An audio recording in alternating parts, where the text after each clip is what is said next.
kicking off the first of our hearings as they relate to Interior Appropriations, and you are our invited guest. Congratulations, Administrator Wheeler, on your recent confirmation. Thank you for being here this morning, along with Holly Graves, to discuss the year 2020 budget request for the Environmental Protection Agency.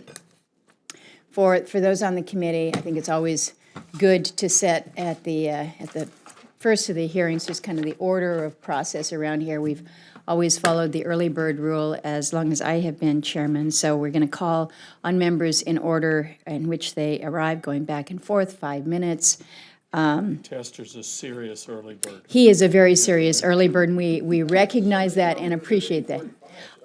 You were correct in that. I am the one that is late. I am not the early bird this morning, so I'm going to defer to you, in fact, when we start off. But the goal this morning, and the reason we did start a little bit earlier, is we all know we have a joint session that we're required to be to, or we're asked to be there at 10:40. I know the administrator is hoping to attend that as well, so I'd like to be able to wrap this up by 10:30. I know that there are a lot of different appropriations subcommittee meetings at the same time. We may both be popping in and out of them, so it's good to be able to start a little bit earlier. When I'm home, I certainly see firsthand the impacts of EPA on the lives of Alaskans when it comes to the health of our communities. From restoring contaminated sites to ensuring clean drinking water, the EPA touches the lives of Americans across our country every day, and that's why supporting EPA's core responsibilities of clean air, clean water, and clean land is so important. I do appreciate, Administrator Wheeler, the work that you've done on returning EPA to more of a back-to-basics management approach instead of pushing a one-size-fits-all regulatory agenda that exceeds the statutory authority of the EPA. We've seen within this administration a shift back to prioritizing programs with actual on-the-ground cleanup and real environmental benefits. So I think you're on the right track there. The agency under your leadership must continue to implement a regulatory agenda that supports responsible development and robust environmental protections achieved through a cooperative federalism approach with the states and in consultation with the tribes. So whether it's the work that the agency has done in revising the WOTUS rule or addressing the very important issue of climate change, we must be partners in supporting the responsibilities of the agency. So turning to the FY20 EPA budget, the budget request totals approximately $6.1 billion, nearly a 30% reduction. The agency's proposal is similar to past requests from this administration, and I underscore that it is just that. It is a proposal.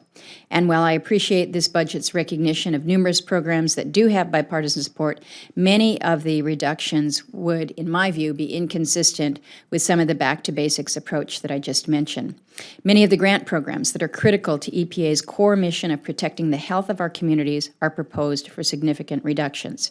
These grant programs lead to tangible environmental and human health benefits by supporting contaminated site cleanup, financing drinking water and sanitation infrastructure, and more. I've worked really hard with folks up in my state over the years to really make sure that we are doing right by some of these smaller programs that really do have on-the-ground benefit and impact.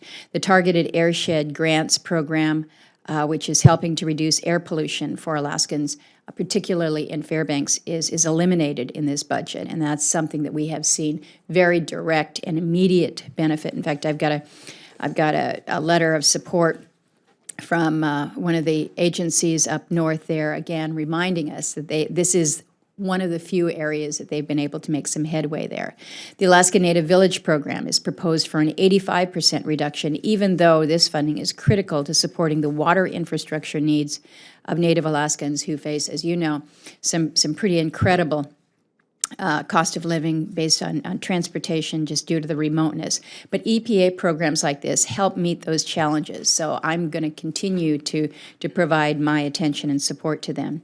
The agency's budget request makes large reductions to state grant programs, such as the Clean Water and Drinking Water State Revolving Funds, which I know is a concern to many of my colleagues here. I do appreciate that this request includes a proposal for a new $50 million grant program to study and resolve environmental hazards at our nation's schools. I think this is something that is a mission well deserving of our support. So I'm pleased that that is in there. Well, I do understand the tough budget environment this proposal was crafted in. The final budget for EPA, as crafted by Congress, I think will look substantially different than this request. As I mentioned earlier, Congress is a critical partner of the EPA on protecting the health of our communities and addressing the many environmental needs of our country. So I look forward to working with you on implementing the budget that Congress will provide the EPA for FY 2020. So to close, I'd like to thank you for your commitment to continue working with me on a number of the more parochial issues that face our state, fish grinding, small remote incinerators, PM 2.5 in Fairbanks. You've heard about all of them many, many times, and know that I'll be asking some questions about them this morning. And now I will turn to my ranking member, Senator Udall, and as I do, I just want to acknowledge with your announcement that you're going to be retiring at the end of this Congress, know that it has been a privilege and a pleasure to work with you and your team on this subcommittee. I know we have a lot of work to do before we do real serious thank yous, but as we're kicking off the beginning of this appropriations cycle, know how much I appreciate the good working relationship we have.